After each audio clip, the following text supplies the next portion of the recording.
నువ్వు నూరుతున్నప్పుడు బయట తోటి సమట నువ్వు తుడుచుకున్నప్పుడు దండాన నీ సొక్కారేస్తున్నప్పుడు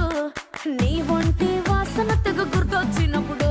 రెండు చేతులెత్తి చుట్టు మలిసినప్పుడు జెండు కత్తుకొని పడుకున్నప్పుడు అలసిపోయి నువ్వు ఆవలించినప్పుడు వచ్చుండై ఫీలింగ్స్ వచ్చి వచ్చి చంపేస్తుండై